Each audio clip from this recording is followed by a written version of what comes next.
Welcome to chapter 14 of the book of Joshua. The land of Canaan allotted to Israel. We're continuing now with this land that has been taken by the sons of Israel and being split up by the tribes, and this is where it sort of starts talking about that. It says, "And these are the ones inheriting of the sons of Israel in the land of Canaan, which Eleazar the priest allotted to them." And he was the high priest. And the allotting has to do with a lot, L-O-T, not a lot of land or a lot of people, but it's a lot is like a dice, some type of an object that they could cast, like a coin, heads or tails, something like that. We're not exactly sure what it actually looked like, and they may have had various types of lots. It continues, and it says, which this Eleazar allotted, and Sus, the son of Navi, Nun, and the rulers of the families of the tribes of the sons of Israel.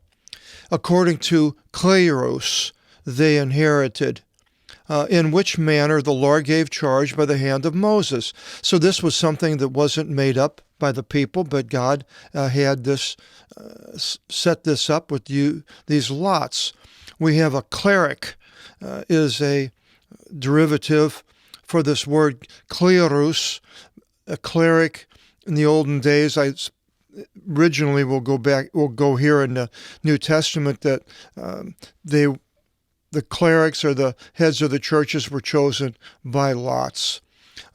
The lot, it mentions first in Genesis 48:6, where Jacob was talking about the blessings on the two sons of Joseph, Ephraim and Manasseh. And it says, and the progeny, or Jacob says, and the progeny, whoever should be procreated after these will be yours. But the two sons, Ephraim and Manasseh, were considered Jacob's as far as the 12 tribes. By the name of their brothers, they shall be called in those lots. So this was the first mention of lots. Lots were also tied closely to the Urim and Thummim, which were on the breastplate of the high priest, which may have been the actual lot, called the Urim and the Thummim. The lot was used in casting of a lot was used in various ways in the Old Testament. A choice of invading a country or a people's, tribes, cities, and so forth, they would cast a lot over whether they should or they shouldn't invade. The lot was used in partitioning the land of Canaan, which we are going to go through here in this chapter. The lot was used in apportionment of possessions and spoils after a war, and prisoners or slaves whose slave it's going to belong to, where the slave is going to go, which tribe, determined by lot. It was used for the settlement of doubtful questions. If we had a question about something, we'll cast a lot and see, and hopefully we will be given an answer. It was used in the detection of a criminal and various ways of finding out if somebody was guilty or not. Has stories about that. The lot, number 2819 in Greek, kleros, oh boy, it has a lot of references in the New Testament. You can go to the lexical concordance of the Apostolic Bible and look these up. Do a great study on the usage of the lot in the Old Testament, put them under subject matters, and give it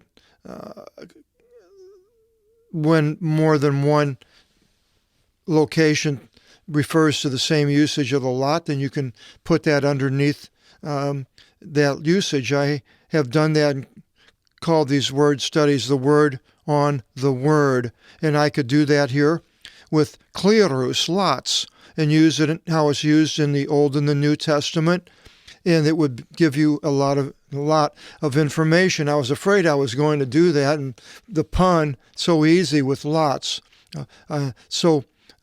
Pardon these puns if they come out with the word lot. So also they use the lot to appoint persons to offices, and we will find out how they did that in the New Testament here in a second.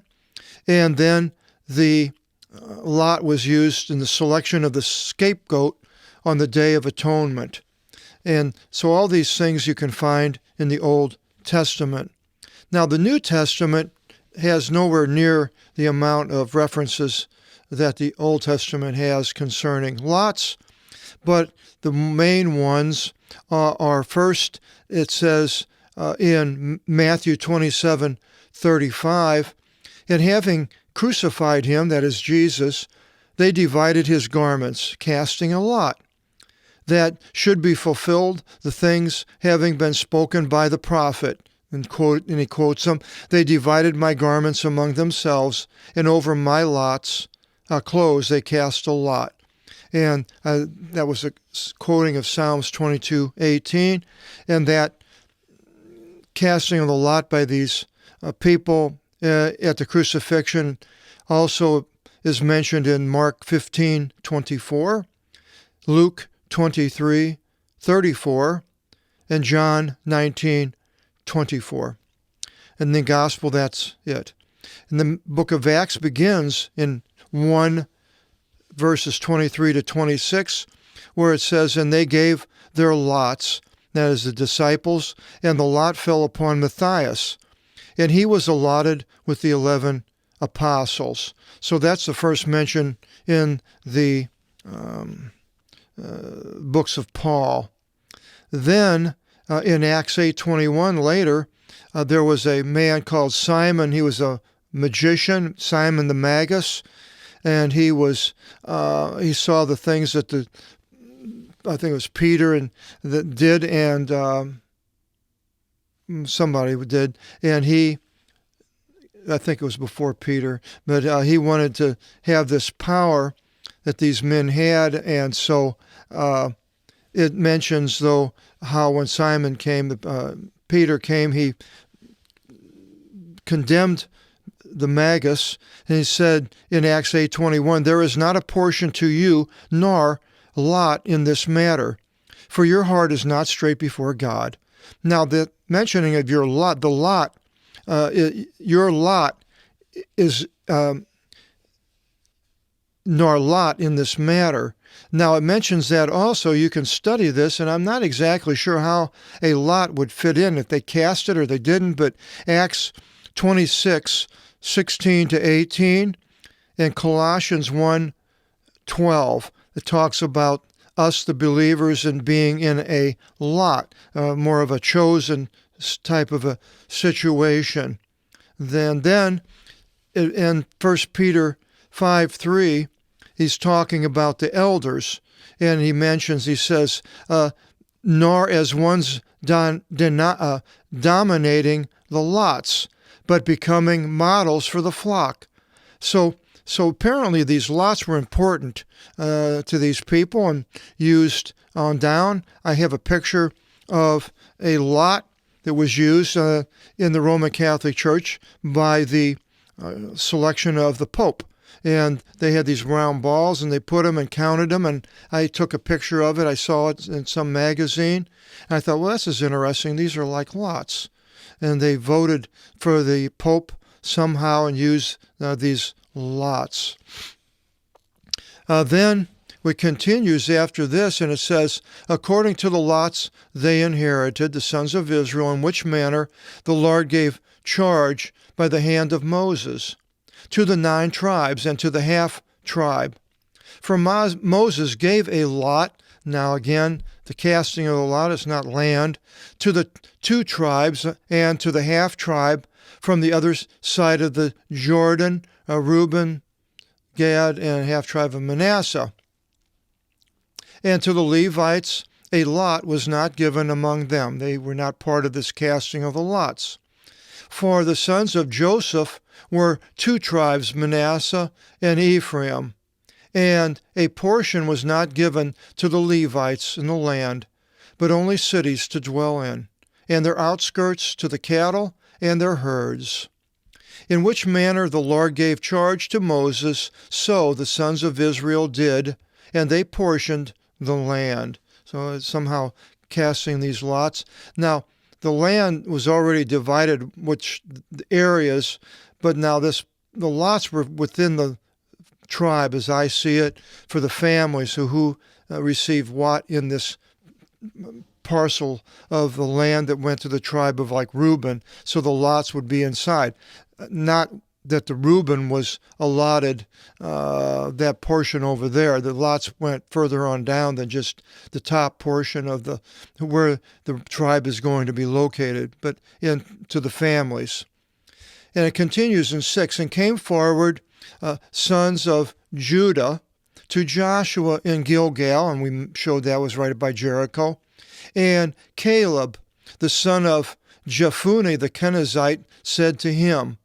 And now, this Caleb was, as it says here, from the tribe of Judah, of the son of Kenaz. So he was a man that we first heard about in the book of Numbers, where he, what says here that he'll tell us here that he was 45 years old when he was one of the 12 spies that went into the land of Canaan along with Joshua and 10 others.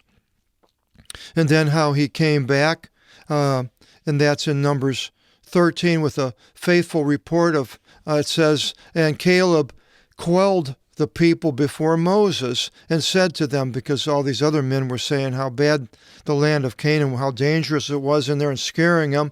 And he says, not so, but ascending, we will ascend and we shall inherit it. Numbers 13:30. So after that, the congregation was all upset over all of this and wanted to get rid of Moses and Caleb and Joshua, and it says in Numbers 14:10, and all the congregation said to stone them with stones. So it wasn't just Moses. And the glory of the Lord appeared in the cloud upon the tent of the testimony among all the sons of Israel, and they didn't stone them. And then in Numbers 14:26-38 talks about the whole story of Joshua, Caleb, and they came back, and that only Joshua and Caleb would enter the land of Canaan of the ones that were over 20 years old at the time that was made. And it says in Numbers 14:24, God says, but my servant Caleb, for another spirit is in him, and he followed after me. I will bring him into the land into which you enter there, and his seed shall inherit it. So Caleb, wonderful man, did what God said, saw the best what could happen, stood up for that, and God chose him for the promised land. So I think we should all be a Caleb that does the things that God says to do without a fear of repercussions, other people telling us and trying to scare us away from doing the thing that God has for us. That has happened to me in my life in the translating of the Apostolic Bible, where others came against, tried to scare me away from doing the translating work, but it didn't work. I stayed with it, and I believe we all should be a Caleb and become workers of the Word of God. And it continues then, you know the word which the Lord spoke to Moses, the man of God, concerning me and you in Kadesh Barnea. You heard what Moses said, that the land would be, we would be ones who went into the promised land. Nobody else of that group over 20. And it says, I was 40 years old when Moses, the servant of God, sent me. So now we know how old he was then. From out of Kadesh Barnea to spy out the land. And I answered to him a word according to his mind. I guess that would be, to him would be Moses. But my brothers ascending with me, so he went along with God, said the good things, but my brothers ascending with me changed over the mind of the people. Dianion, we have Dianetics as a word that comes from this Greek word. But I proceeded to follow after the Lord my God. And Moses swore by an oath in that day, saying that the land upon which you mounted in it will be to you by lot, and to your children into the eon, for you proceeded to follow after the Lord my God. 14:9, see what it says down here. That is by inheritance, okay. And that's what the lot in inheritance, a form of inheritance, is.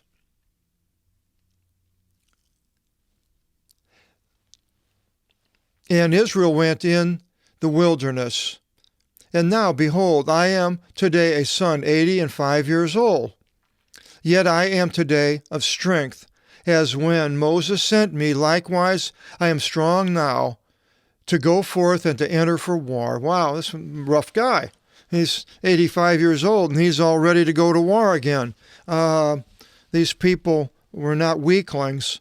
They were strong men, strong-willed. And this man, I just went into my 79th year last week, and I certainly wouldn't have the strength to want to go to war. But here this man, 6 years older than me, saying that, well, I can do it. Now you could say, well, that's just a lot of bluster. People old like that say things like that. Could be. And now I ask you, this mountain, as the Lord said in that day, so he wants this mountainous area. For you heard this word in that day, saying, here's what the words were saying, and now the Anakim are there in great cities and fortified, trying to scare them. If then the Lord should be with me, I shall utterly destroy them, in which manner the Lord spoke to me. If the Lord's with me, then no problemo. Same with us. We should have the same thing. If the Lord's with us, then he will take care of whatever needs to be done. I'm not saying everything is going to succeed. A few places it took a couple of tries before God destroyed the enemy. And they, in one battle, I think one of the kings, and they did what God said, and many of them were killed and did it again. And finally they overcome the enemy. So God works in mysterious ways, we know, but he will be with us and get his task accomplished through us if we were at Caleb. And Jesus blessed him, Caleb, and gave Hebron to Caleb, son of Jephunneh, by lot. And that's today in the West Bank, belongs to the Palestinians. It's fairly close to Jerusalem. And so this area went to Caleb and his successors. On account of this, Hebron came to Caleb, son of Jephunneh the Kenizzite, by lot until today's day, because he followed after the order of the Lord God of Israel. Now, the Muslims try to, they say, well, the Jews live there, but that doesn't mean they have a right to the land, which they have a point. But if God gave it to them, then the point is null and void, because God overcomes what the Muslims think is the right thing to do. If God says this is your land forever, then it's your land forever. They're not, somebody else that's a non-believer is not going to change it. The Jews know this, but the Muslims don't. So, but the Muslims still control Hebron, and how long that will be, don't know. And it says, in the name of Hebron, formerly was city Arvae, in the Greek Arba. This is the mother city of the Anakim, these giants. And then the land abated of war. And it says it was a metropolis, this Hebron. And there we got the actual word, metropolis. Metropolis, number 3390, a metropolis. I put a mother city. A lot of times we get metropolis mixed up with a place where Superman lived. Isn't that Metropolis? One of them.